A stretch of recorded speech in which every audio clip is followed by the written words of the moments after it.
So, something interesting happened last week.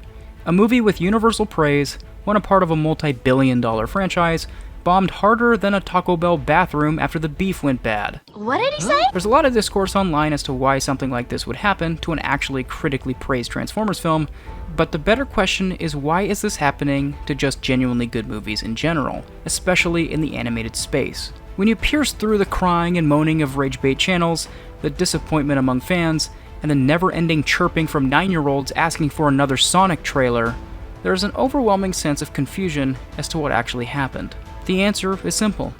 Transformers, when done authentically, is more niche than you think. It just so happens that it's also better than you think as well. Transformers 1 is one of the best things I have seen coming out of franchise filmmaking in a long, long time. Granted, this is coming from a Transformers fan. I grew up with Transformers Animated and Transformers Prime, and the Michael Bay movies inspired me to study film because something about his bombastic style captivated me from a technological perspective. This is a legacy brand through and through. But the fact that its potential hasn't been properly utilized on the big screen in over 40 years, if at all, this should be criminal. Cybertron is rich with narrative potential, and that is exactly what writer and director Josh Cooley set out to mine. Instead of a bombastic 4-quadrant film that appeals to practically anyone with eyes, simplicity within the storytelling is thrown out the window for a deeper character study of one of the most iconic rivalries in pop culture history. Before Optimus Prime and Megatron were bitter enemies, they were friends, sharing a bond so unbreakable they considered themselves brothers.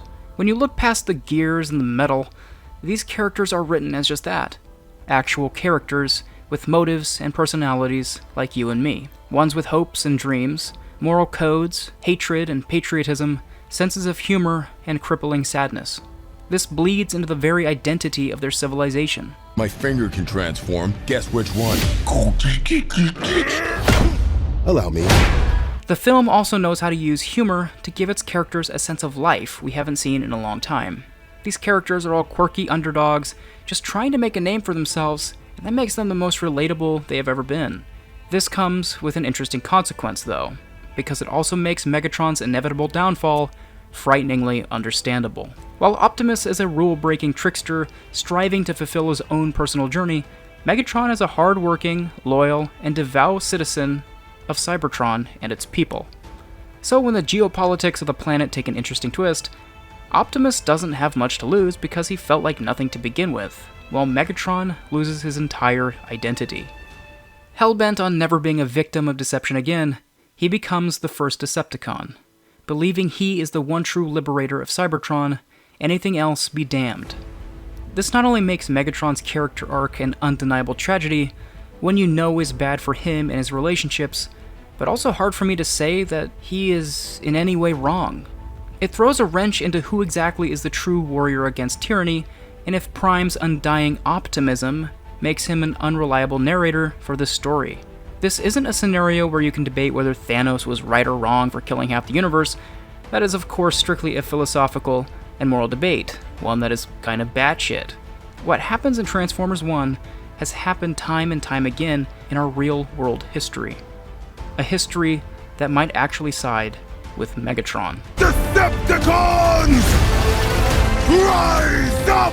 What I just said is barely scratching the surface of the deeper meanings in this film, and you better be damn sure to learn about them in front of a movie screen instead of listening to me talk about it. Yes, it can be goofy, it looks a bit childish, but in the theater, it's way different than you expect. Transformers 1 blew me away and is better than you think. I promise you that. I mean, hell, I just reviewed a Transformers film and didn't even talk about the action. That's how you know it's good. Now is the time for us to stand up together as one.